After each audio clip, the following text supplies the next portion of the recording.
Queridos amigos, es un enorme placer que estén de vuelta en este canal. Les doy la bienvenida y les agradezco de antemano sus comentarios, la difusión de este espacio y de otros programas que hemos hecho acá. Y a fin de cuentas, el cariño que siempre me dispensan por acompañarme en cada aventura que emprendo en cada uno de estos programas. Hoy muy contento porque volvemos con un programa en clave histórico, teórica, filosófico, diría yo, sobre un tema que quizá es de mucho interés para ustedes. De tanto en tanto hay gente que me solicita hablar de la historia de Venezuela y la historia del socialismo, la historia de las ideas de la libertad también en Venezuela. ¿Por qué hemos tenido una relación tan dilemática con la libertad en Venezuela? ¿Qué es lo que ha pasado para que lleguemos acá? Y yo creo que esa pregunta, a la luz de un texto que vamos a explorar el día de hoy, y a la luz de un invitado que tengo el gusto de que me acompañe el día de hoy también, que es el profesor Ricardo Baroni. Ricardo Baroni es abogado, especialista en Derecho Administrativo, pero como me dijo él, sobre todo es un gran interesado en difundir las ideas de la libertad y es un gran autodidacta porque se ha dedicado a estudiar este tema a profundidad, pues espero que hagamos bien la tarea. Ricardo, te doy un enorme abrazo y te agradezco por acompañarme el día de hoy. Bueno, Neomar, el honor es mío, encantado de verdad de estar en este programa donde han desfilado personas muy ilustres. Me cabe mencionar a los doctores Luis Alfonso Herrera Orellana y Antonio Canova, grandes amigos míos, y realmente el honor es mío de estar aquí, pues, para difundir Ricardo, un poco estas ideas que tú acabas de mencionar. Así es. Estoy muy contento porque surgió la idea de hacer un programa que revisara un texto que yo leí ya hace un par de años. Lo leí, de hecho, aquí está la edición. Esta edición era, lo voy a confesar en cámara, esta edición era de Luis Alfonso Herrera Orellana, que es como lo has dicho, un común amigo. Y esta es la edición del Camino a la Servidumbre en inglés, revisada y tal, y anotada y todo este tipo de cosas. Camino a la Servidumbre, el texto clásico del economista Friedrich Hayek, y publicado por allá, ya va a tener casi 100 años, ¿no? Estamos cerca, el año 44, 81 años. 81 años de la publicación de El Camino a la Servidumbre, un texto que después, por supuesto, fue puntal para que a Hayek le diesen el Premio Nobel de la Economía, ¿no? Por allá en el 74, fíjate, esperaron 30 años para darle el Premio de Economía, ¿no? Después de publicar este libro, que es un libro seminal dentro del estudio de las ideas de la libertad, por lo menos en clave moderna, ¿no? Sí, señor. Ricardo, decíamos nosotros detrás de cámara, decíamos nosotros conversando en el previo de este programa, que en este libro había muchas enseñanzas y muchas cosas que extraer a propósito de la experiencia venezolana. Hay muchas cosas acá que se denuncian, que se alerta sobre ellas y que lamentablemente nosotros, los venezolanos, las hemos venido repitiendo al cabo de las décadas y las décadas y las décadas. Y podemos hablar, cuando decimos los venezolanos, hablamos de los venezolanos por lo menos que del siglo XX, ¿no? De principios del siglo XX, podemos hablar desde Juan Vicente Gómez prácticamente hasta la Venezuela de nuestros días. Tú, que eres un apasionado de Hayek, que eres un apasionado de las ideas de la libertad, y este va a ser un programa sumamente profundo con varios conceptos que vamos a manejar, pero en general, ¿cuáles son esas cosas que te detonaron apenas leíste este texto y dijiste, estas son las cosas que hemos hecho mal en Venezuela? Por esto es que nos ha ido como nos ha ido. Mira, uno de estos prendidas de alarma a la cual tú aludes, viene dada porque en el mundo académico, cuando uno conversa con otros juristas, con colegas, uno oye las explicaciones que ellos dan y que tratan de explicar un poco lo que es la Venezuela actual. Dicen, no, porque en los 40 años, en ese periodo que va entre el año 61 al 98, hubo mucha corrupción. Y eso no me convencía porque la corrupción no es causa de nada, la corrupción es un efecto de otras cosas. No, que los partidos políticos fueron desnaturalizados. O sea, me parecía algo muy ambiguo. No, que los partidos políticos fueron satanizados. Bueno, ¿y qué significa esto? Que antes eran las voces blancas de Elisa Soteldo. O sea, entonces, y cae en mis manos Camino de Servidumbre, lo cual yo ato con otros dos libros que son muy importantes para explicar lo que sucede en Venezuela, y lo voy a mencionar por orden cronológico, El síndrome de Bolívar, del abogado Luis Hook, y el otro es La cultura política del fracaso, de nuestros amigos Luis Alfonso Herrera Orellana y Eugenio Guerrero. ¿Ok? Pero lo que me terminó de detonar toda esta curiosidad, porque te digo, he hecho una investigación con rigor académico, fue que yo me considero a veces un arqueólogo audiovisual, ¿no? Y yo siempre estoy en YouTube buscando programas de opinión de los años 80, etcétera. Y me conseguí un programa donde el invitado es Carlos Rangel, colega tuyo, para mí el intelectual más sólido que ha tenido Venezuela en toda su historia. Y fue invitado a ese famoso programa que tenía Marcel Granier en RCTV, Primer Plano. Y este es un programa que se hace con ocasión del Viernes Negro, febrero, creo que fue el 18 de febrero del año 83, donde Luis Herrera devalúa el Bolívar. ¿Ok? Entonces, producto de esa situación de desorden económico que se generó en el país, producto de esa devaluación, Rangel hace una intervención en ese programa que me tomé la molestia de transcribir. No es muy larga y con tu permiso quiero leerla, ¿no? Voy a citar literalmente a Carlos Rangel, ¿no? Mira lo que dice. Porque claro, también se había generado un ambiente de desilusión en la sociedad venezolana y había muchas personas que lo que le hacía falta a Venezuela era una dictadura, como la de Pérez Jiménez, que se vivió muy bien, los indicadores económicos eran excelentes, etcétera, etcétera. Pero mira lo que dice Carlos Rangel. Quien pretenda que en Venezuela la solución al desastre que nos ha ocurrido está en un golpe militar, no saben ni siquiera lo que están proponiendo. No hemos conocido en Venezuela dictaduras militares realmente duras, y esto puede parecer sorprendente. Gómez nunca tuvo más de 150 presos políticos en los peores momentos. Jamás puso presa a una mujer. ¿Cuántos son los muertos de Pérez Jiménez comparado con las dictaduras de las juntas militares uruguayas y argentinas? Pérez Jiménez no requería matar mucha gente, de hecho mató a muy pocos. No requería poner muchos presos, de hecho puso muy poca gente presa. No requería exiliar en masa a la gente, bastaba con meter miedo. Y escucha esto. Pero si Venezuela vuelve a caer en una dictadura militar, que no se crea que esa dictadura será como la de Gómez o Pérez Jiménez.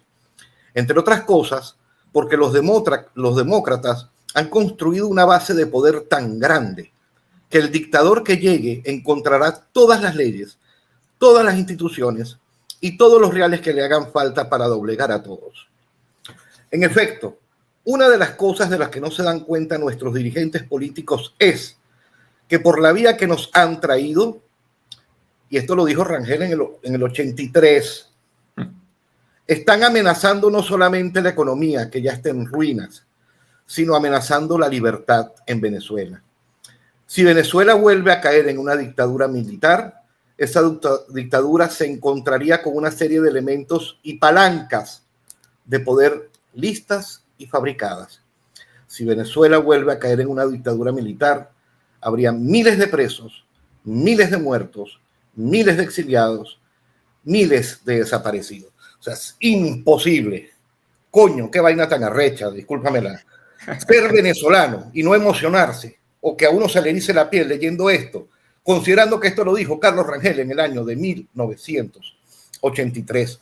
¿Y cómo Rangel sabía esto?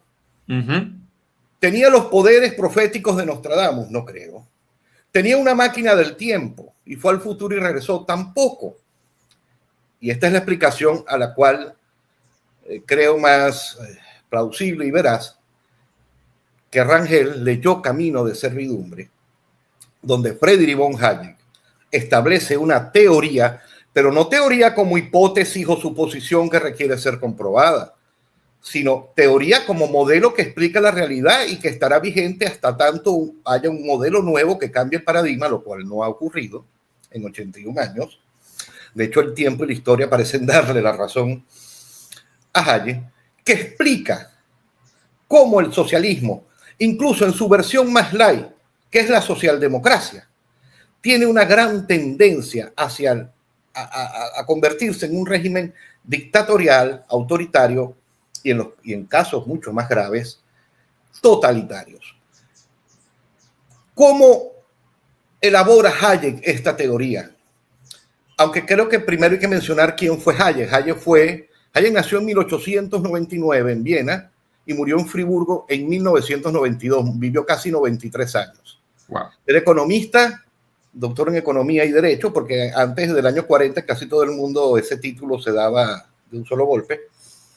Tú te gradúas de abogado y de economista. Publicó más de 130 artículos, más de 25 libros en áreas tan diversas como economía, filosofía, historia, epistemología, derecho, hasta un libro de neurociencia tiene escrito Hayek, que es orden sensorial.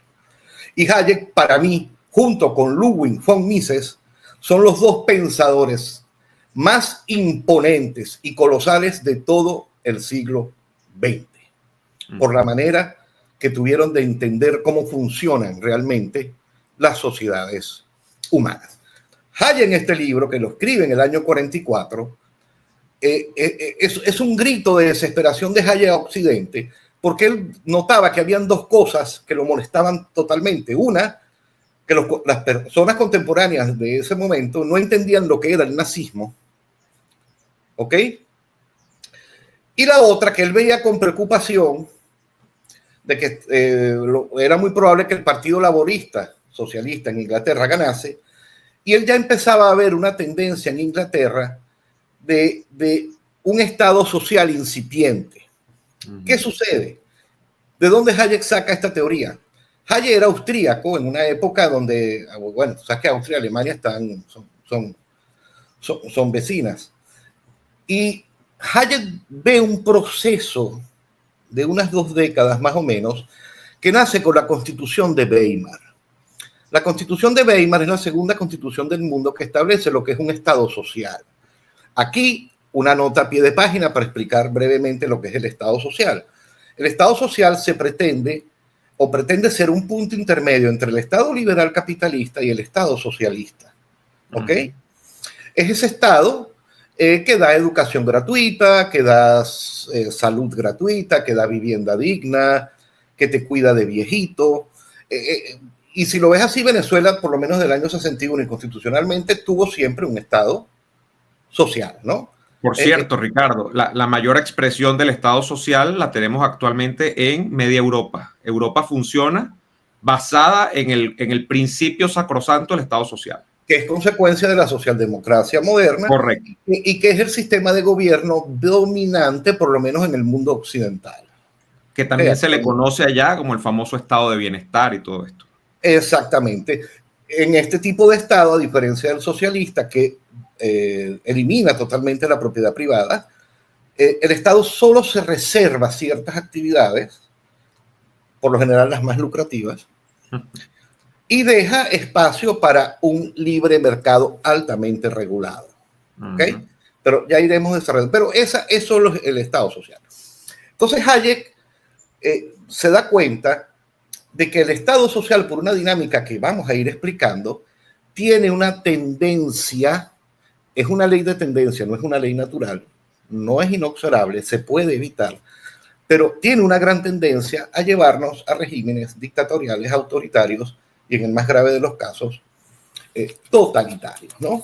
Entonces Hayek, en ese libro, lo que trata es de explicarnos 4 cosas fundamentales. Primero, la total identidad entre socialismo y totalitarismo. Ambos especies de un mismo género, el colectivismo. Por eso no es casualidad, mi estimado Neomar, que los 3 grandes sistemas totalitarios que conoció la humanidad en el siglo XX, la Unión Soviética, la Alemania nazi y la China de Mao Zedong, fuesen movimientos de izquierda socialistas. ¿Ok? Lo otro que quería demostrar Hayek es la total y absoluta incompatibilidad que hay entre los sistemas de organización colectivistas y la naturaleza y la libertad humana. Son totalmente incompatibles. 3, que el colectivismo avanza a través de la planificación de la economía, o sea, a través de la legislación, cuando se empieza a regular todas las actividades que podemos realizar los particulares. y que la planificación de la economía es el enemigo más sutil al que se enfrentó nunca la propiedad privada. Porque hay una gran relación entre la propiedad privada y la libertad. Esto es muy contraintuitivo, ¿no? Tú nunca verás a ningún político decir, voy a regular la libertad, voy a limitar la libertad. No, lo que dicen es, como la propiedad privada cumple una función social, que vaya a saber usted qué es eso. Función social que definen los que están en el poder, ¿verdad? Con lo cual la propiedad termina cumpliendo la función social que el gobernante de turno quiera, porque eso no lo elegimos ni siquiera nosotros. En el fondo está diciendo lo mismo, está atacando la libertad, porque es la propiedad privada la base de la verdadera libertad, porque la propiedad privada te da autonomía, te da el no depender de otros, el no depender del gobierno a través de ayudas y dádivas. Y tú me dirás, bueno, ¿y los que no son propietarios? Son los primeros beneficiarios de un sistema así diseñado, porque cuando hay muchos propietarios de medios de producción, tú puedes venderle tu fuerza de trabajo a cualquiera de ellos. Si no te gusta un empleador, renuncias y te vas para otro.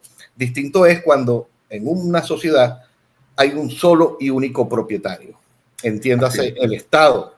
Porque como decía Trotsky, en el capitalismo el que no trabaja no come, y en el socialismo el que no obedece al líder no come. Bueno, Rousseau quiso volverse loco por algún momento y dijo, no, el gran problema de la humanidad es cuando alguno dentro del cuerpo social dijo, esto es mío. Y Rousseau decía, no, el gran origen del cáncer de la humanidad es la propiedad privada. Pero bueno, esa es la... Sí, y hubo un jurista... Y esto es previo a Marx. La gente cree que, bueno, no, esto es previo a Marx. Hubo un jurista de final del siglo XIX francés, que ahorita se me va el nombre, que decía que la propiedad privada era un robo. Imagínate tú. Entonces, ¿de qué vengo yo a hablar? Entonces, de lo que yo te quiero hablar y es que es producto de la investigación que hice, es que Hayek establece Hayek, por lo que vivió en Alemania, de la Constitución de Weimar hasta la ascensión de Hitler, Hayek fue descubriendo ciertas cosas que se fueron dando en el transcurso del tiempo y que terminaron en el gobierno nazista. Entonces, ¿qué fue lo que hice yo? Yo agarré cada uno de los capítulos y traté de ver cómo cuadraba eso en el caso venezolano. A ver si la teoría de Hayek, si lo que describía Hayek para el caso de Alemania, llegó a suceder de una u otra manera en Venezuela. Ricardo, y esa metodología que asumiste tiene como punto de inicio algún momento en específico de la historia contemporánea de Venezuela, es decir, tomaste el gobierno, entiendo, de Gómez por comenzar. López Contreras. Arrancaste en López Contreras. Okay. Esto tiene sus antecedentes mucho más atrás, claro. Pero imagínate en un espacio como este remontarme. Sí, a la época post-independentista, ¿no? Y todo esto. Estás atrás en el tiempo, ¿no? Entonces, dicho esto, vamos a entrar ya en materia. El primer capítulo del libro se llama El Camino Abandonado. ¿Cuál es ese camino abandonado? Hay que saber que en Europa, como tú muy bien señalaste, donde predomina hoy un modelo de estado de bienestar, de estado social, en media, los países europeos por más de 120 años fueron liberales capitalistas. Lograron producir una gran riqueza y, por supuesto, cuando ellos dan el cambio al estado social, que existen esos grandes recursos, al principio eso es una fiesta, eso es un bonche. Y además la población era mucho menos de la que hay ahorita. Entonces había recursos, había de todo para todos todo el tiempo. Pero eso a lo largo del tiempo no es sostenible, ¿no? No es sostenible. Entonces, Hayek ve con preocupación que ya a partir de los años 20, paulatinamente se estaba yendo hacia esa dirección del Estado social. Entonces, ¿cuál fue ese camino abandonado? Hayek señala en su libro que solamente aquellos que habían nacido antes de 1917 conocieron lo que era un Estado liberal. Wow. ¿Okay? Entonces, lo que está diciendo Hayek con el camino abandonado es el abandono de los valores liberales. ¿Cuáles son los valores liberales? Bueno, mira, primero, los liberales están conscientes que el poder corrompe y el poder absoluto corrompe absolutamente. Es por eso que los liberales apuestan por un Estado chiquitico, un Estado que solamente tenga 3 o 4 funciones: justicia, legislación el monopolio de la fuerza, o sea, es decir, proteger a sus ciudadanos de enemigos internos a través del servicio de policía y de enemigos externos a través de los ejércitos, y quizás la acometida de cierta infraestructura que el mercado no tiene los incentivos para producir, autopistas, represas, alcantarillado, ese tipo de cositas. O sea, para un liberal pensar que el Estado te eduque, te cuide y te dé una casita, o sea, es impensable. Claro. Eso es impensable porque eso lo debe lograr el individuo, ¿no? Entonces, otro de esos valores que se abandonó fue porque el liberalismo piensa que el liberalismo es el respeto, y esto es una definición de Alberto Venegas Linhijos, un gran liberal economista argentino. El liberalismo es el respeto irrestricto por el proyecto, planes y sueños de tus conciudadanos. ¿Ok? Básicamente, es decir, el liberalismo está conformado por una serie de valores, Neomar, que merecen ser vividos, porque implica respetar la vida del otro, respetar la propiedad del otro, saber que hay que desconfiar de los gobernantes, porque el poder es una droga muy poderosa y por eso hay que darle poquito poder. O sea, hay que diseñar un sistema gubernamental concebido de tal manera que si llega a llegar un loco a la presidencia, pueda hacer el menor daño posible. De hecho, Ricardo, esto es tan así que quizá la mayor columna vertebral liberal de país alguno la tiene los Estados Unidos, por justamente todo aquel principio que se reserva a través de incluso la prerrogativa constitucional de que la población pueda armarse cara a que el gobernante pueda enloquecer, más allá de que ellos tengan mucha fe en esa especie de, yo no quiero llamarla supremacismo, pero en esa especie de destino manifiesto que se espera sobre la élite o el liderazgo político estadounidense.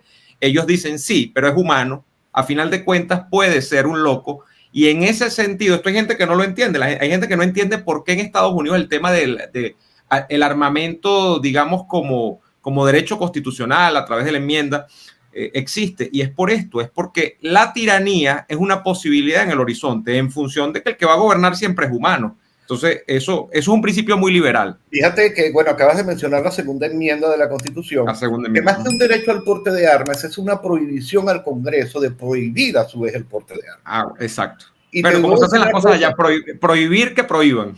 Y ya no sería objeto de este programa, pero un ranchero, el señor Bondi, en Utah, invocó la segunda enmienda contra Obama. Pero eso fue un caso de verdad que popular, pero ahorita no. Entonces, esos valores fueron los que se abandonaron en Europa cuando dieron ese brinco. Ahora, la gran pregunta es, ¿Venezuela alguna vez transitó un camino liberal que hayamos abandonado? Y la respuesta es no. Bueno, es que es peor todavía, porque es que ni siquiera transitamos ese camino liberal. Mira, Carlos Rangel en un artículo de prensa que se llamaba ¿Dónde va Venezuela? Decía, nunca hemos tenido una economía libre. No la tuvimos cuando éramos una colonia española, no la tuvimos en el siglo XIX, no la tuvimos durante la hegemonía andina, no la hemos tenido nunca.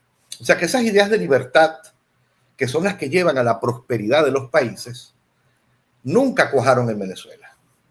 Entonces tenemos una primera coincidencia, incluso yo diría agravada, de lo que Hayek señaló como el primer peldaño de ese camino que lleva a la servidumbre. A ver si te entiendo. O sea, Hayek dice, el problema está en países que se apartaron del camino. El problema nosotros que no es que nos apartamos, nunca estuvimos en el camino. No, es peor todavía. Claro, nunca hemos vivido eso. Y por eso es que cuando en nuestros días incluso se alude a una especie de monstruo en la habitación que dice, no vamos a volver a aquello. No hay nada que volver porque realmente eso nunca ha existido en Venezuela. O sea, Venezuela no ha habido una economía realmente libre nunca. No ha habido un sistema, digamos, filosóficamente estructurado con arreglo a los principios liberales. Eso no ha existido nunca, eso es mentira. Jamás ha existido. Y la pregunta que yo te haría, la que tiene que hacer todo buen periodista a continuación, lo que pasa es que es muy genérica, es ¿y por qué no ha existido nunca ese camino liberal en Venezuela? Hay un factor condicionante macro que nos lleva a que, independientemente de que el gobernante sea López Contreras, de que sea Betancourt, de que sea Pérez Jiménez o de que sea el expresidente Hugo Chávez, hay algo acá que no permite que calcen esas ideas o tiene que ver, yo tenía una tesis siempre, ¿no? Que es que desde que nosotros descubrimos el petróleo, eso nos condicionó, pero esa es muy fácil de despachar. no sé, no quiero interrumpirte, Ricardo, pero voy dejando cositas allí como para el análisis. Bueno, te pudiera decir primero, como dijo Carlos Rangel en un discurso que dio ante de Cámara en los años 80, que está en YouTube, nuestros partidos políticos van de izquierda a izquierda. Claro. Las ideas socialistas nos pegaron durísimo y tuvieron gran influencia. Otro factor que determina es, por lo menos las facultades de ciencias sociales de todas las universidades del país, sean públicas o privadas, solamente nos enseñan el lado izquierdo de la biblioteca, pero no el lado derecho, ¿no? Sí, cuando hay gente que dice que las universidades, que eso es mentira, que eso es una leyenda negra, que la universidad pública venezolana te muestre solo una cara de la moneda, yo le digo, no, a mí no es ninguna leyenda negra. Yo pasé con mucho orgullo, porque todo debe decirse, yo pasé por 2 universidades públicas venezolanas, las 2 principales, la UCB y la USB, la Simón Bolívar. Y realmente yo te refería como anécdota personal, el hecho, y no quiero interrumpirte, pero esto tengo que decirlo. No, chico. El hecho, Ricardo, de que yo vine a entender o a saber, tener noción de que había un ciudadano venezolano de nombre Carlos Rangel, porque una compañera mía del bachillerato que estaba estudiando en una universidad privada estaba leyendo los textos de Rangel como en el tercer año de la carrera, que yo estaba en comunicación social, yo estaba ya en comunicación social en la UCB en tercer año de la carrera. Yo no sabía, a mí no me habían dicho quién era Carlos Rangel, ni hablarte de los autores liberales clásicos europeos, o sea, de lo que es Hayek, de lo que es Mises, de lo que implica Friedman, de lo que implica todo el mundo, incluso el liberalismo clásico, todo lo que implica la obra por ejemplo, oye, aquí lo tengo y se me va el nombre siempre, de Locke, o sea, que es el gran padre del liberalismo clásico. O sea, estamos hablando de que si yo no me pongo por mi cuenta a escudriñar y a buscar por los rincones cuáles son estas otras formas de ver la vida, a mí, yo estoy hablando por la época en la que yo estudié, capaz eso cambió, pero a mí, por allí en el año 2009, 2010, que tuve muy buenos profesores en la UCB, no lo estoy negando, pero el pensum te indicaba dar clases prácticamente con arreglo a autores marxistas, eso es lo que había. Entonces, a mí no me van a echar cuentos porque esto en derecho es igual, en derecho es igual, en economía es igual, y en sociología es igual, todo desde un punto de vista de una visión de izquierda. Yo, a diferencia tuya, sí sabía quién era Carlos Rangel desde que tengo 12 años, porque el tipo tenía un programa de televisión todos los días. O sea, claro. Y con respecto a Hayek y a estos pensadores y tal, yo vine a conocer de estos hace 15 años. Bueno. O sea, para que tú tengas, estamos ahí. O sea, que en la universidad es que ni siquiera, es que ni siquiera te los mencionan. Claro. Entonces, bueno, pero bueno. Entonces, nada, eso con respecto al camino abandonado. El segundo capítulo es la gran utopía. ¿A qué se refiere Hayek con la gran utopía? Se refiere, Neumar, al cambio de significado que se le dio a la palabra libertad. Porque todos hablamos de la libertad, pero en términos filosóficos y académicos e históricos, la libertad, desde los romanos hasta, yo diría, uno de los más nefastos acontecimientos históricos de la humanidad, como fue la Revolución Francesa, la libertad se entendía como ausencia de coacción. Es decir, una persona es libre cuando otra no la puede, a través de violencia, coaccionar para que esa otra persona logre sus fines. Dicho más claro, tú eres libre cuando nadie te puede usar a ti como un medio para que ese otro alguien cumpla sus fines. O sea, es una libertad en sentido negativo. Yo no me meto contigo ni con tus propiedades a condición de que tú no te metas con las mías. ¿Me explico? Y así se entendió la libertad por siglos, ausencia de violencia, no utilizar a otra persona como un medio, como un instrumento para cumplir tus fines, porque eso es esclavitud. Así se entendió la libertad, que era una libertad negativa. Con los socialistas, ellos le cambiaron el significado a la palabra libertad. Usan la misma libertad, o sea, usan la misma palabra que los liberales, pero significa otra cosa, porque ya para ellos la libertad es positiva. Es decir, para ellos una persona pobre, producto de la pobreza, no puede ser libre, porque no se puede educar, porque no puede comer, porque no puede tener una casa. Y ahí hay un error, yo no diría ni siquiera filosófico, sino hasta semántico terrible, porque están confundiendo lo que es la necesidad con la libertad. Una persona pobre no sería libre si se le impide legalmente educarse, si se le impide legalmente superarse. ¿Me explico? Si se le impide comer a través de violencia, ahí un pobre no sería libre. Pero un pobre lo que es una persona que tiene unos ingresos paupérrimos y que no puede satisfacer sus necesidades. Y la manera de satisfacer las necesidades es creando satisfactores.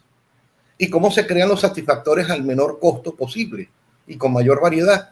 A través precisamente de una economía de libre mercado. Es decir, esta libertad que nos prometen los socialistas es la libertad ante la pobreza, es la libertad ante la necesidad. Ya no es la libertad de que no seas violentado en tus derechos, que ya de por sí eso ya es bastante. Porque la humanidad, la libertad, si tú la ves en términos históricos, termina siendo realmente un privilegio, ¿no? Porque a través de la historia, ¿cuántos milenios no duró la esclavitud? Entonces, pero el problemita, pero el punto es que eso produce problemas prácticos. Porque las ideas, aunque la gente no lo crea, las ideas matan. Las malas ideas, y sobre todo cuando se aplican como políticas estatales, producen millones de muertos. Entender la libertad positiva, que es, tú vas a ser libre mientras yo, Estado, te doy educación, te doy vivienda, te doy seguridad social, te doy comida en algunos casos. Tú vas a ser libre. O sea, es decir, es un Estado que tiene fines. ¿Cuáles son los fines del Estado? Educarte, cuidarte de viejito, darte salud, pero para cumplir fines, tú necesitas medios, mi hermano. Entonces, ¿de qué medios estamos hablando? De los medios de producción. Entonces, el Estado o bien nacionaliza los medios de producción y los maneja él, o los regula de tal manera que termina desfigurando el derecho de propiedad. Porque quien termina diciendo qué vender, qué producir, a quién vender y a qué precio vender, no termina siendo el propietario de la empresa a través, y los consumidores a través de un proceso de oferta y demanda, sino un burócrata a dedo que dice, no, esto se tiene que vender a ese precio. Y eso es un atentado contra la libertad. Por eso es que el cambio de significado de esa palabrita es dañosa. Y tú me dirás, ¿qué carajo tiene que ver esto con Venezuela? Bueno, ¿cuál fue el concepto de libertad que manejamos en Venezuela? El de la libertad, donde el Estado entraba de alguna manera, es la justicia social, ¿vale? Convertirse en el papá de todos los venezolanos. Porque ellos piensan que como el mercado produce una injusta distribución de la renta, ellos con su sabiduría, con su arrogancia, piensan que ellos pueden redistribuir a la fuerza de una manera más eficiente lo que ya previamente el mercado ha distribuido de manera voluntaria. Fíjate que el protogermen de eso estaba en la Constitución de 1947. Los adecos habían tumbado con una coalición con algunos militares a Medina Angarita. Mira lo que decía esta Constitución. La Constitución del 47 proclamó como razón primordial de su existencia la justicia social y la equitativa participación de todo el pueblo en el disfrute de la riqueza nacional. O sea, yo, Estado, te voy a dar una serie de cosas. La Constitución del 61, en su preámbulo, decía: en representación del pueblo venezolano, para quien invoca la protección de Dios Todopoderoso con el propósito de lograr la participación equitativa de todos en el disfrute de riqueza, según los principios de la justicia social, decreta la siguiente Constitución.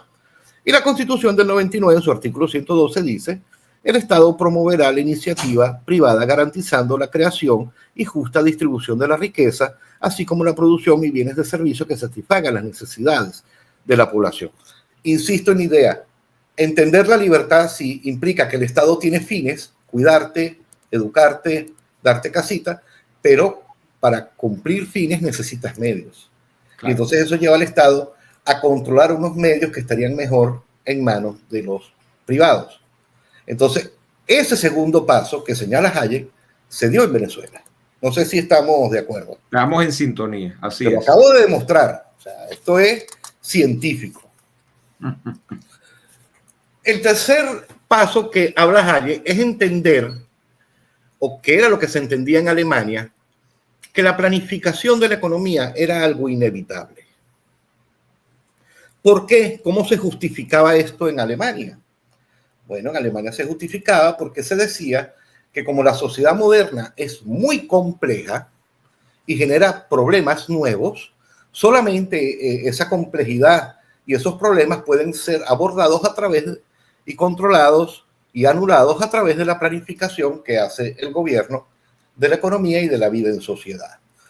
Esa era la visión que se tenía. Entonces, para hacer corto esta parte, ¿qué visión teníamos nosotros sobre si era imperioso o no planificar estas cosas?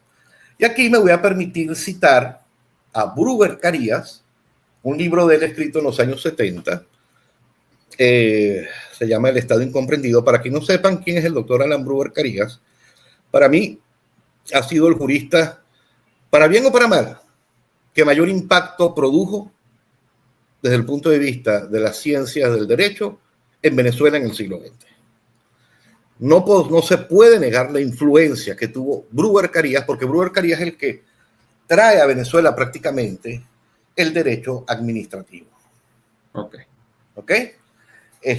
O sea, es uno de los juristas más importantes, digo para bien o para mal, sin duda alguna. Sí, ha sido muy polémica su Entonces, trayectoria. lo que decía Bruber Carías era amén para todos los demás. Pero no solamente Bruber Carías decía cosas como las que voy a leer ahorita, esto estaba muy generalizado, pero nada más tomó este ejemplo porque Bruber Carías fue el jurista, o es, porque gracias a Dios todavía está vivo, más importante que hemos tenido en el siglo XX, pero esto era el criterio generalizado en esta época. Mira lo que decía Bruber Carías.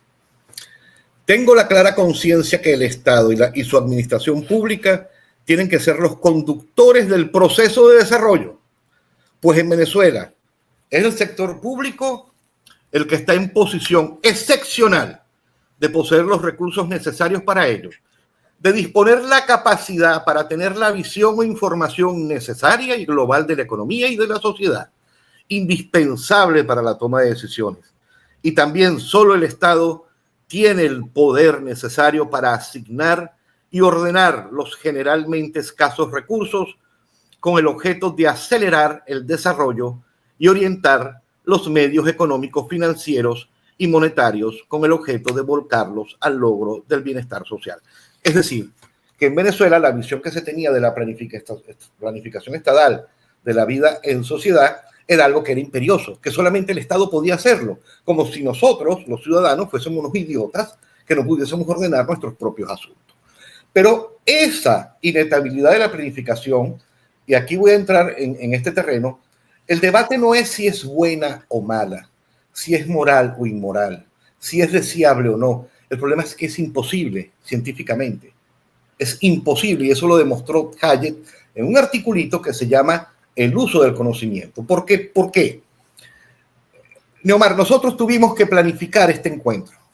O sea, hay una planificación que nosotros hacemos de nuestro día a día. Y Hayek también señala en Camino de Servidumbre que hay una planificación que es a favor del mercado, como sería, por ejemplo, señalar por qué lado de la carretera se debe manejar, dónde deben ir los semáforos, normas sanitarias, jornadas laborales, la duración. Ese tipo de cosas es una planificación estatal que más bien va en aras de facilitar la actividad económica de las personas. Pero hay una planificación que es la que predomina, que es contra el mercado.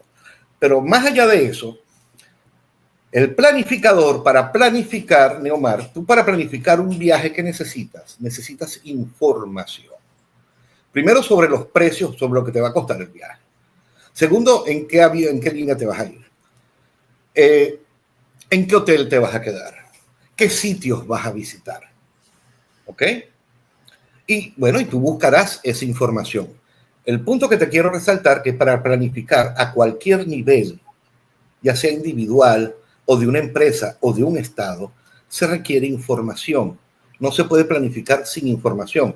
El problema es que la información que se requiere para planificar la economía y la vida en sociedad es tan vasta. Es decir, el Estado tendría que saber.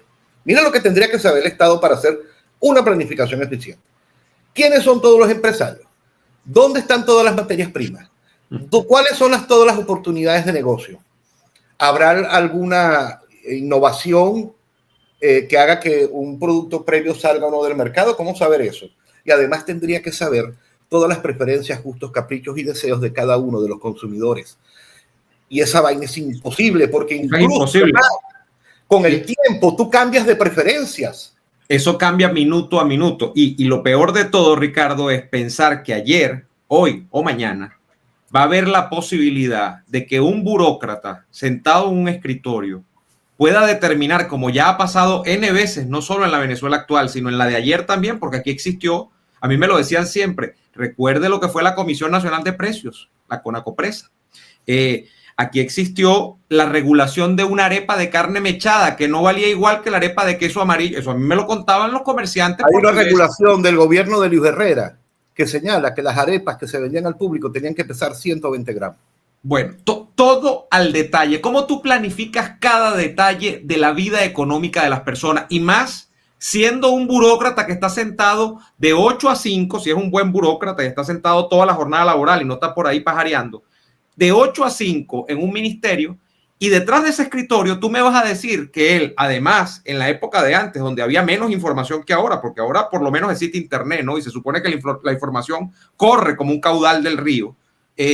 ¿Cómo tú me vas a decir que esa persona es capaz de decidir cuánto vale el kilo de pollo o el kilo de la carne de res? O sea, eso es imposible. Y eso ha pasado, repito, ayer, hoy y seguramente pasará mañana, porque todavía hoy, don Ricardo, hay gente que dice, es que el precio de no sé cuál bien debería ser este. ¿Y a razón de qué? ¿Quién te dijo a ti? Es que deberían regularlo. Bueno, hay gente todavía así en nuestro país, lamentablemente. Entonces, eso ha pasado efectivamente toda la vida.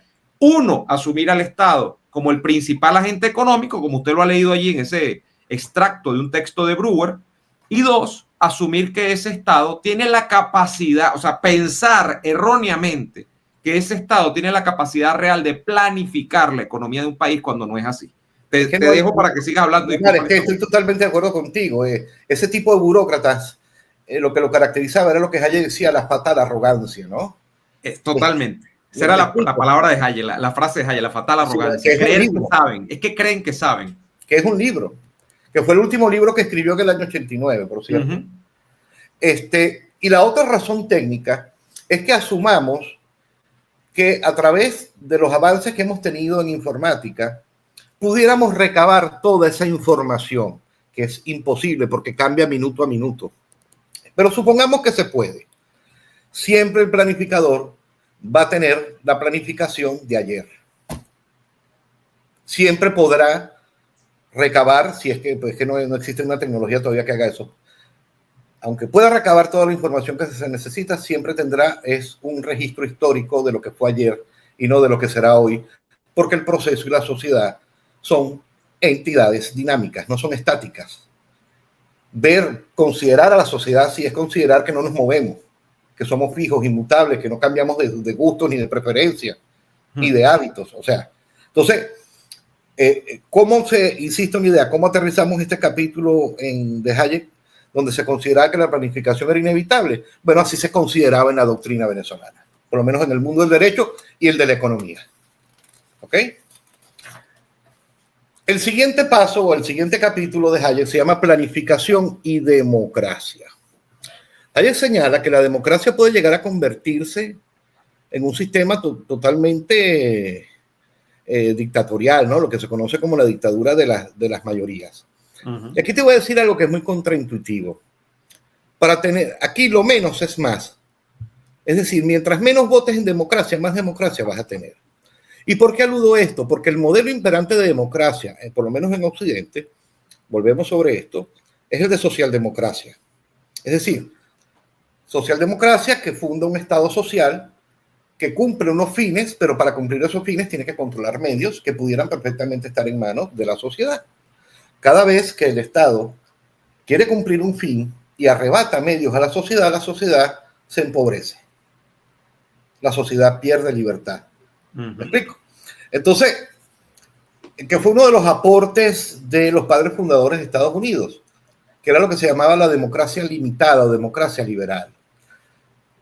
Para ellos, y eso fue una de las claves del éxito de Estados Unidos, de ese crecimiento insuperable que tuvo en el siglo XIX, tú puedes votar sobre cualquier cosa en democracia menos sobre los derechos y libertades individuales. Pongo un ejemplo, supongamos que aquí está Luis Alfonso y está Antonio. y vamos a votar que Neomar nos invite a un restaurante y pague él solito la cuenta. Te pregunto, ¿la decisión fue democrática? No. No, claro que fue, porque la votamos. Bueno, pero en realidad... Lo que no fue justa. No. Lo que no fue justa. La democracia termina siendo un lobo y una gallina votando sobre qué se va a cenar. Claro. Me explico, por eso es que se habla de democracia limitada. O sea, no se puede votar, por ejemplo, o no debería, que era lo que entendían los americanos al principio. Tú no puedes votar o legislar, porque las leyes se aprueban por votación, sobre cómo las personas deben manejar sus propiedades. Claro. Pero como la propiedad en Venezuela y en muchos países de Occidente cumple una función social, sí pueden votar. A nosotros nos parece algo ya hasta normal, ¿no? Que como la propiedad cumple una función social, aceptamos cada vez que el Estado legisla y nos establece alguna limitación de cómo usar las propiedades. Pero a nosotros nos parece impensable que el Estado pueda legislar sobre qué tipo de corte de pelo te puedes hacer o sobre quién te puedes casar. Y déjame decirte que leyes así han existido y existen. En Corea del Norte, por ley, los hombres tienen 20 cortes de pelos oficiales y las mujeres como 30. Recuérdate que la última ley que prohibía el matrimonio interracial en los Estados Unidos fue en Mississippi y estuvo vigente hasta 1986. Wow. Y de hecho Francia acaba de legislar sobre cómo se deben vestir las personas al prohibir el velo islámico. Porque hay mujeres que sí les gusta su velo islámico. Entonces eso a nosotros nos parece atroz. Pero yo preferiría una ley que diga cómo me tengo que vestir, cortar el pelo, a una ley que me diga cómo tengo que manejar mi propiedad. Porque la base de la verdadera libertad está en la propiedad privada, que eso lo podemos plantear en algún otro programa. El punto es que la democracia, además que la democracia es colectivista, y recuérdate que es Hayek, porque la democracia es un método a través del cual se reconducen voluntades individuales en una única gran voluntad colectiva, ya sea para dirigir gobernantes o aprobar leyes, ¿no? Cuando tú amplías la democracia y empiezas a votar sobre todo, eso genera un gran riesgo. Y en Venezuela, precisamente, ese era el tipo de democracia que teníamos. Y al fin de cuentas, para el año 1998, ¿cuál fue el resultado de 37 años de socialdemocracia, Neomar? Venezuela para 1995 era el país de todo el hemisferio americano, a excepción de Cuba, que tenía menos libertades económicas, según la Heritage Foundation y la canadiense, que ahorita se me fue el nombre, la Freedom Institute, y otros indicadores. Venezuela para el año 95 tenía menos libertades económicas que por lo menos 18 países africanos. El único país que tenía menos libertades económicas que el de nosotros era Cuba. Y te voy a decir una cosa, las libertades económicas son más importantes que las políticas, porque cuando tú tienes un país donde las libertades políticas son más que las económicas, eso tiende a ir hacia sistemas totalitarios. Bueno, Cuba, por ejemplo, en Cuba se vota, pero no tienen libertades económicas. Pero fíjate el caso de Chile, que también tuvo una dictadura con Pinochet. No tenían libertades políticas, pero sí económicas, porque a Pinochet no es que porque Pinochet fuera liberal, sino que no le quedó más remedio porque Allende había dejado a Chile en una situación de pobreza total y extrema. Sí. ¿Y qué fue con lo que pasó cuando das libertades políticas? Que vas recuperando las económicas, que vas recuperando las políticas, porque la política económica que Pinochet se vio forzado a implementar, lo que originó fue una clase media fuerte, robustecida, autónoma, independiente, que pudo generar una matriz de opinión que influyó en los altos mandos de la Fuerza Armada chilena y que obligaron a Pinochet a realizar un referéndum para que se quedara. ¿Me explico? Ricardo, esta es una primera gran conclusión y es porque estamos revisando para quienes nos están, bueno, no digo porque esto no es un programa de televisión, no, ya ustedes han podido adelantar, retrasar el programa como quieran, pero estamos analizando el libro del Camino a la Servidumbre de Hayek y lo estamos haciendo a la luz de ejemplos que no son tan ejemplos, son situaciones de la vida misma, de la historia política venezolana, política y económica venezolana. Hechos cumplidos. Hechos cumplidos. Podríamos sacar una primera gran conclusión y es que efectivamente la economía, aunque no queramos ser economicistas, tiene primacía sobre el plano político a efectos de la conquista de la libertad. O sea, una persona que no tiene posibilidad, la palabra clave tú la acabas de dar, frente al Estado, no tiene autonomía frente al Estado, difícilmente va a poder ser libre, o sea, no va a poder, y de hecho, En nuestros días eso se ve muchísimo con todos estos programas, todo este tipo de cosas que lo que persiguen es amarrar a la gente por el hambre, por el estómago y hacerla cada vez más dependiente del Estado. Pero como hemos dicho, no es, si somos justos y honestos con la historia, no es un hecho inédito. Aquí ha habido una reiterada vocación del Estado venezolano por inmiscuirse y por controlar económicamente a la población. O sea, que antes tenía otra vertiente o que antes tenía otra filosofía, pero generalmente la praxis va hacia lo mismo, hacia prácticas interventoras que buscan de alguna manera superponer al Estado en el plano económico y que los individuos pues se queden por allí de pronto dependiendo de ese Estado para ver cómo salen adelante todos los días. Te estoy diciendo un primer resumen porque estoy viendo que nos faltan 10 capítulos por analizar. No, ya vamos a terminar. Okay. No, porque tenemos 10. No lo digo por asustar sino que este programa probablemente esto va a ser un seriado que vamos a estar haciendo sobre el asunto.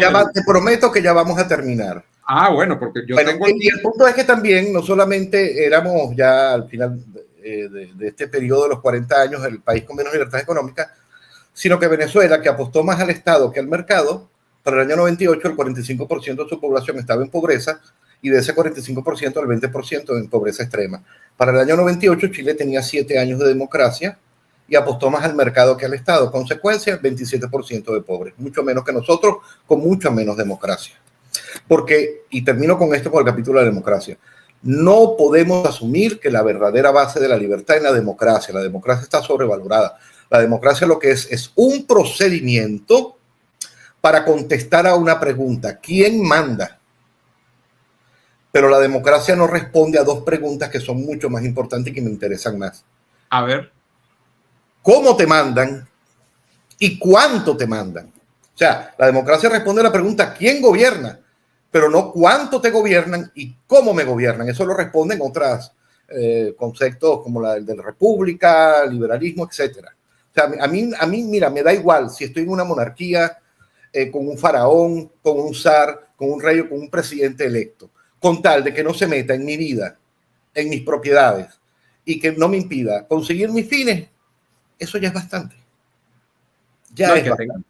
Y que tengas un amplio abanico de libertades, por supuesto. La democracia no es la verdadera base de la libertad, es un enemigo de cuidado, hay que tenerla muy controladita, porque la verdadera base de la libertad es la propiedad privada. Planificación y derecho, ya me quedan 3 punticos. Adelante. Aquí, si tú me ves muy técnico, me haces aterrizar, ¿ok? Porque es un concepto jurídico, pero lo voy a tratar de explicar con unos ejemplos para que sea más fácil. Hay una diferencia entre lo que se considera ley y legislación. O sea, primero hay lo que nos dice en este capítulo, que el derecho es el medio que se utiliza para planificar la economía. Entonces Hayek empieza a distinguir dos cosas, dos conceptos: el concepto de ley y el concepto de legislación. El concepto de ley, como se entendió durante toda la humanidad hasta la Revolución Francesa, era la ley que se producía a través de usos y costumbres repetidos, ¿ok?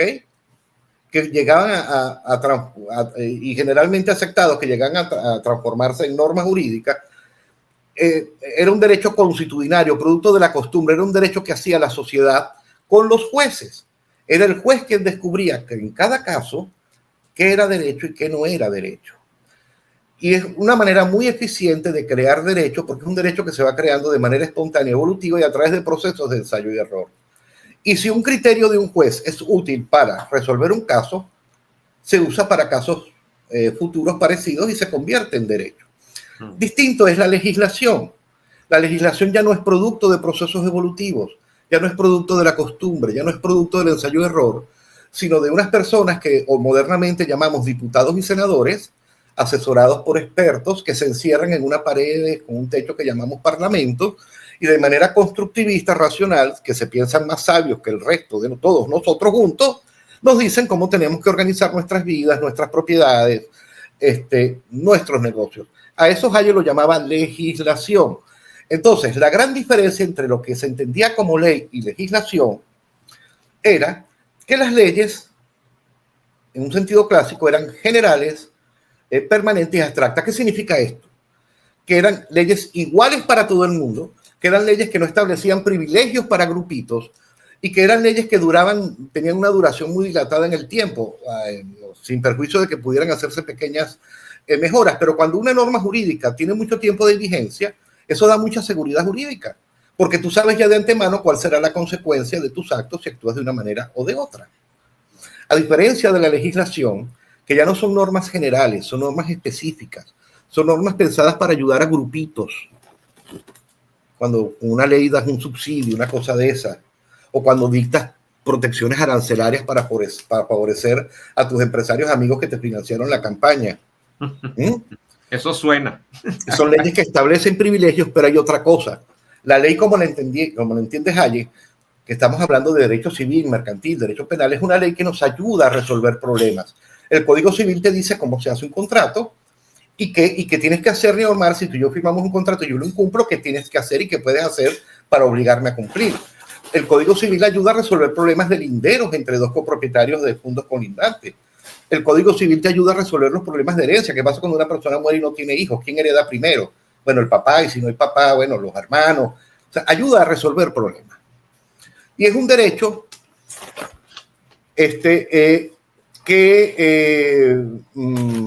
¿cómo diría? Bueno, se me fue, pero vamos con el otro derecho pervertido, que es la legislación. Y esa característica esencial es un derecho de mandatos. No, ya me acordé. La ley prohíbe conductas que puedan implicar un daño para otro, que sería el Código Penal, ¿no? O sea, bueno, tú no puedes dañar a la persona y salir impune. Y te ayuda a resolver el problema. En cambio, la legislación, que es la constructivista, que es la que se usa para planificar en la vida a todo el mundo, es una ley con mandatos y órdenes. Es una ley donde una persona que por el hecho que fue electa democráticamente se piensa que es superior a ti y te puede dar órdenes a través de la ley. ¿Cuáles órdenes? ¿A qué precio alquilar tu vivienda? ¿Qué salario tienes que pagar? ¿Qué puedes exportar o importar o qué no? Si puedes o no comprar divisa extranjero con el dinero que te ha sudado. No sé si con estos ejemplos se capta la diferencia. Ojo, que no es un tema solo venezolano, Ricardo. Hay una amplísima discusión en Europa en este momento sobre los mandatos que justamente ejercen una élite que está en lo que ahora conocemos como el Parlamento Europeo, y que sí, se produce allí una elección en la que cada uno de los países de la Unión genera unos representantes. Pero te digo que las potestades, los alcances sobre las materias a legislar de estos representantes son prácticamente ilimitadas y le deciden media vida a la gente de cada una de las naciones donde están pues asentados esta representación.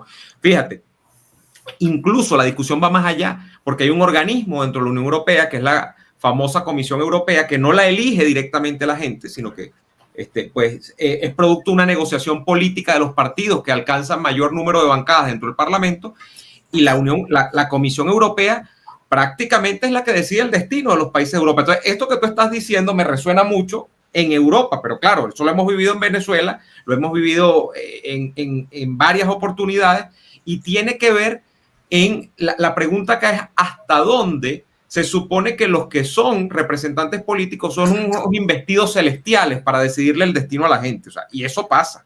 Bueno, ahorita que tocas el tema de la Unión Europea, desde que la Unión Europea fue creada han dictado más de 100.000 regulaciones legales. Eso. Es imposible no violar la ley.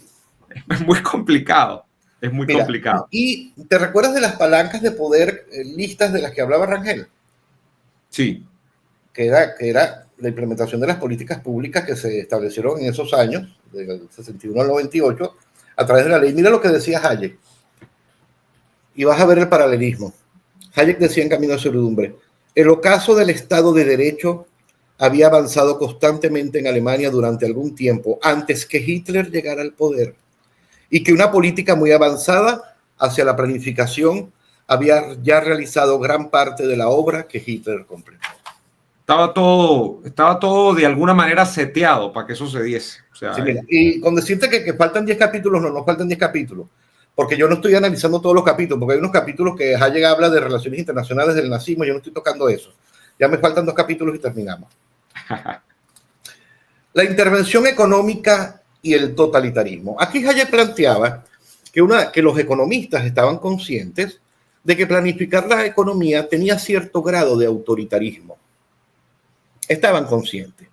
Pero que no había que alarmarse tampoco Porque solamente se está regulando la economía, no se está regulando otros aspectos de la vida humana como la cultura, la recreación, etcétera, sino que solamente es la economía, como que si fuese algo secundario y sin importancia, ¿no?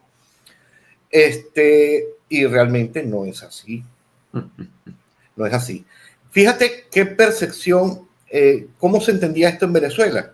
Vuelvo a citar a Bruder Carías porque fue el jurista más influyente, pero esta visión de Bruder Carías estaba generalizada, ¿ok? Decía sobre la intervención económica. Venezuela se presenta, por tanto, esto es una cita de Bruder. Venezuela se presenta, por tanto, como un Estado regulador de fomento, prestador de servicios públicos y sociales, planificador y empresario, que indudablemente lo configuran como un Estado democrático y social de derecho. En Venezuela la administración no puede ser otra que una administración conformadora del orden económico y social, cuyas funciones no son solo reguladoras y de fomento, como en la administración liberal tradicional, ni siquiera prestadoras o prestacionales, como en la administración de carácter social, sino más aún planificadoras. Wow. Planificadoras. Entonces, ¿qué es lo que sucede? Yo hice un trabajo de investigación, precisamente utilizando una de las revistas de Bruder Carías, la revista de Derecho Público, que tiene una sección legislativa. Conté el número de gacetas oficiales donde aparecían resoluciones, leyes, decretos, reglamentos, bla, bla, bla, bla, bla, desde el año 80 hasta el año 98, y se dictaron más de 9.400 disposiciones legales de cualquier rango que tenían impacto en la economía venezolana. Y yo vuelvo otra vez con mi lavativa, Ricardo, y es qué implicación tiene dentro de este esquema el hecho de que en Venezuela, además, el Estado viva del petróleo y de que ese petróleo sea redistribuido, esa renta, a través del Estado. O sea, para mí aquí hay una simbiosis importantísima entre el Estado petrolero, o el petroestado, mejor dicho. Eso que estás tocando es un temazo y tiene un alto impacto. Y no, yo creo que el tema del petroestado lo podemos hacer en otro programa, pero yo estoy seguro que la configuración, de hecho, mi libro aborda un poco esta dimensión, ¿no? La configuración cultural del sistema de partidos, la noción de democracia, la noción económica, que la estamos viendo aquí, pues, absolutamente clara y por la calle del medio, está imbricada completamente por la visión que tenían las élites en aquel momento de un Estado que tiene que ser redistribuidor a partir de que es petroestado y además que está anclado en esta suerte de filosofía francesa de la justicia social, ¿no? De que usted tiene que, porque esto es lo que no nos dicen, esto es muy francés.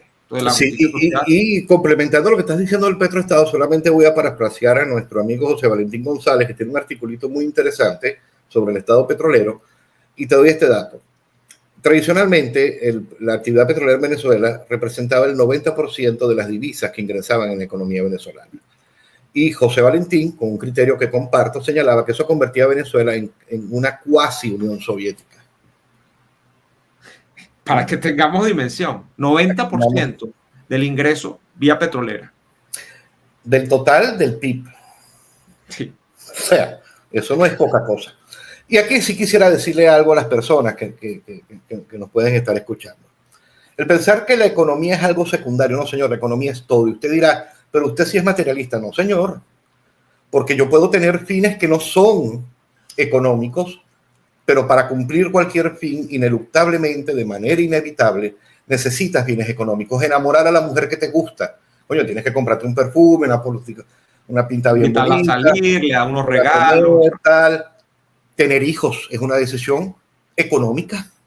El que me diga que no, porque no tiene hijos, no sabe cómo es la cosa. Tener salud es una decisión económica. Hasta tener un perrito es una decisión económica. Tienes que comprar la comida. O sea, la cultura necesita medios económicos. Yo necesito un teatro, necesito un sitio donde expresarme, medios, algo que grabe el programa que voy a hacer, o la obra de teatro, o el disco donde yo va a quedar registrada mi voz. O sea, no hay fin humano que no requiera medios económicos. Y es por eso que el control de la economía, dependiendo del país y del grado, puede llevar a la prosperidad de un país o a la más absoluta miseria.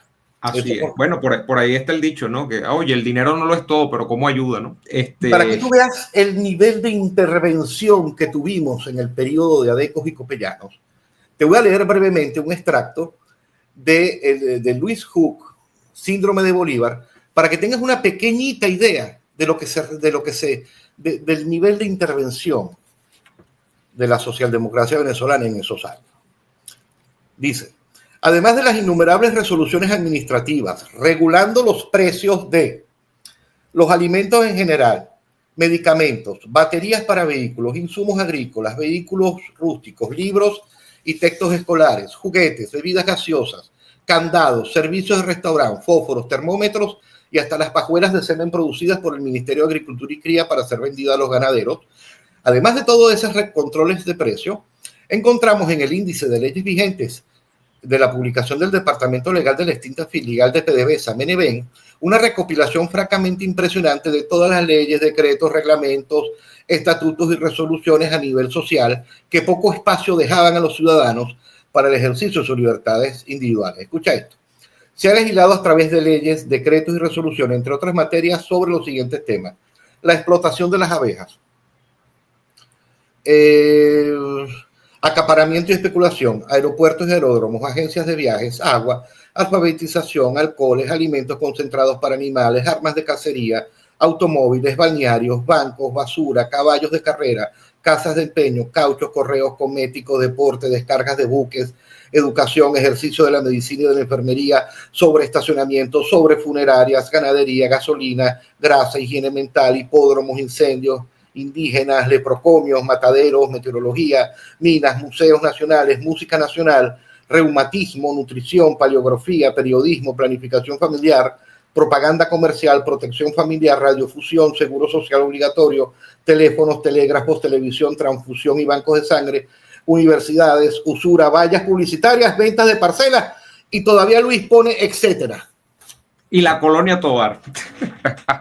Y el último capítulo se llama ¿Por qué los peores gobiernan? El Estado social sabemos que a largo plazo es insostenible. ¿Cómo lo sé? Porque agarré, Neomar, en una página que se llama Macrodatos y me puse a averiguar por cuántos años los estados sociales europeos, estoy hablando europeo, no latinoamericano, europeos, su fisco nacional había estado en superávit o en déficit. Me consigo que España, Francia, Italia, Estados Unidos, Alemania tuvieron más de 40 años en déficit fiscal y lo siguen estando.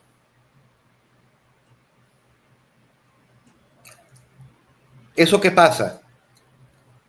Que llega un momento en que los servicios empiezan a fallar. Los programas sociales hay que recortarlos, las ayudas sociales, porque no hay recursos, no hay medios para eso. Y eso genera una situación de malestar social. Y como decía Lugo von Mises en Gobierno Omnipotente, los radicales se imponen a los moderados. En esos momentos de crisis, en que el país entra en crisis por la dinámica del Estado social, llegan los peores, los que menos escrúpulos tienen, los más mentirosos, prometiendo volver a la prosperidad de antaño. Y la gente cae como una propia pendeja. Esa es la verdad. Y mira lo que decía Halle. Quienes piensan que no es el sistema lo que debemos temer, sino el peligro de que caiga en manos de gente perversa, la solución es sencilla. Elijamos solamente a hombres honrados. Pero es que ni siquiera tú hubieras podido, en vez de tener a Rómulo Betancourt, pones a José Gregorio Hernández. En vez de tener a León y pones a la Madre Teresa de Calcuta. Y después a los siguientes presidentes, Santo Tomás de Aquino, San Francisco de Asís, Martín de Porras. Y el resultado hubiera sido el mismo. Claro. Porque el problema son las personas, es el sistema. Es un sistema de organización social que le da mucho poder a un político, a los políticos, a los gobernantes, y la democracia es muy peligrosa en ese sentido. Déjame decirte que una de las profesiones donde más psicópatas hay es en la política. Porque a 10 políticos se calculan 3 psicópatas. Eso es un estudio que se hizo. No, y además, Ricardo, para ascender, el mecanismo de ascenso de la élite política en estos sistemas democráticos es a través de los partidos políticos. ¿Qué tipo de partidos políticos tienes configurados? Unos partidos políticos donde la guerra a cuchillo permanente es la interna, ¿no? Es una realidad. Y el que quiera saber qué son verdaderamente los partidos políticos, les recomiendo La clase política de Gaetano Mosca y que lean los partidos políticos de Robert Mitchell para que vean que eso funcionan idénticamente una mafia. Claro, son textos clásicos ese que tú describes. Por ejemplo, Mitchell es el que habla justamente de esto, de cómo se generan oligarquías internamente dentro de los partidos y cómo para que se formen esas oligarquías, Ricardo, lo que tiene que ocurrir es una matachina dentro de los partidos. Los partidos políticos se convierten en un escenario de batalla y donde quién gana, adivina quién gana siempre en ese escenario de batalla, el que tú, como tú dices, el que más psicópata es, porque esa es la realidad. Es la realidad. Esa es la realidad. El partido político está diseñado, el partido político moderno, democrático, podríamos decir casi que cualquier, desde el punto de vista filosófico, ideológico de cualquier acera, está diseñado para que esa sea la realidad, para que se impongan allí unos tipos que son capaces de cualquier cosa. Si son capaces de cualquier cosa para jefear un partido político, imagínate de qué serán capaces cuando lleguen al control del Estado. O sea, bueno, eso es como desde el dicho aquel, más peligroso que un mono con una hojilla, ¿no? O sea, eso. Sí, señor. Entonces, bueno, tú nos has descrito en este último capítulo, Ricardo, prácticamente una secuencia. Usted tiene un Estado dispendioso, un Estado que en aras de la justicia social y del estado de bienestar supuestamente tiene unas capacidades ilimitadas y entonces interviene en todo. Llega a un punto de desgaste, llega a un punto en el que económicamente no es sostenible. Porque los precios del petróleo caen. En el caso nuestro, eso genera un malestar social que es natural, porque la gente dice, mira, cuando no hay nada tan difícil para alguien como una vez ha tenido o disfrutado algo que tú se lo quites. Y cuando tú le quitas eso, lo que ansía es volverlo a tener. Es como una droga, eso es como la droga, pues. Los derechos sociales tienen un efecto droga, eso es correcto. Es como un efecto narcótico, efecto de una sustancia. Pues, o sea, entonces, ¿qué pasa? Entras en una espiral de malestar, empiezas a echarle la culpa a estos políticos que anteayer alababas porque, bueno, eran lo mejor y porque te daban todo. Empiezas a echar la culpa y empiezas a buscar en el mercado de los vengadores, ¿no? Empiezas a buscar en el mercado de los vengadores porque además el vengador que promete, que es lo que han prometido todos los vengadores siempre, un retorno al punto de inicio, que es mentira, porque el punto de inicio no existe. El punto de inicio fue siempre una ilusión, como aquel libro, ¿no?, que hizo Piñango con Naín, Sí. Venezuela, ahí lo tengo, el caso de Venezuela, tal de una ilusión, ahí, por ahí lo tengo tapado, entre tantos libros que entonces es la verdad, es una ilusión. ¿Y qué pasa cuando ese vengador accede finalmente al poder? Que no es que la cosa sigue mal, es que se pone peor. Es que va a terminar de descoyuntar lo que queda de país. Y bueno, aquí estamos. Totalmente de acuerdo. Y ya termino con esta frase de Hayek en este capítulo, que es la gran conclusión de todo esto. Dice Hayek: tenemos que examinar ahora una creencia de la que obtienen consuelo muchos que consideran inevitable el advenimiento del totalitarismo. Y es el creer erróneamente que los rasgos más repulsivos de los regímenes totalitarios se deben al accidente histórico de haberlos establecido grupos de guardias negros y criminales. Hayek lo que está diciendo es: no piensen que Hitler es un accidente histórico, no piensen que Hitler es una ruptura total y brusca con lo que se venía haciendo Alemania en los años anteriores a través del Estado social que instituyó la Constitución de Weimar. Hayek lo que nos está diciendo es que Hitler fue la consecuencia natural y lógica de todas esas cosas que se estaban haciendo.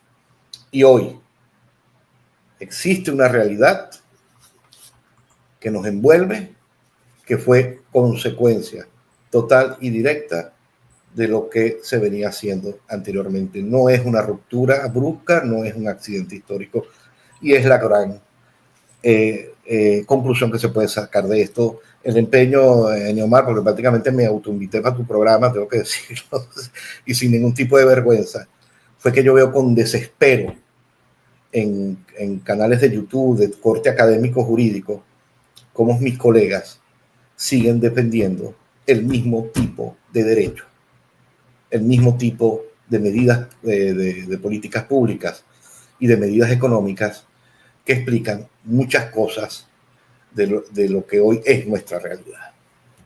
No, yo te agradezco muchísimo, Ricardo, por habernos dedicado estos minutos de tu tiempo, por autoinvitarte, que no es así, porque realmente... Y disculpa lo largo, pero No, yo creo que va a ser de provecho para la audiencia y quería decir que sostuvimos una conversación, varias conversaciones previas sobre este tema que nos interesa a ambos por curiosidad histórica y yo creo que por deber de país también, ¿no? Por lo que tiene que ver con pensar en un país que pueda ser realmente distinto algún día y que lo podamos ver, que es lo más importante, ¿no? Si quieres un país distinto, hay que hacer cosas distintas. Hay que hacer cosas distintas. Yo creo que esa es una conclusión compartida. Seguramente esta conclusión resuena en varias de las personas que nos están viendo.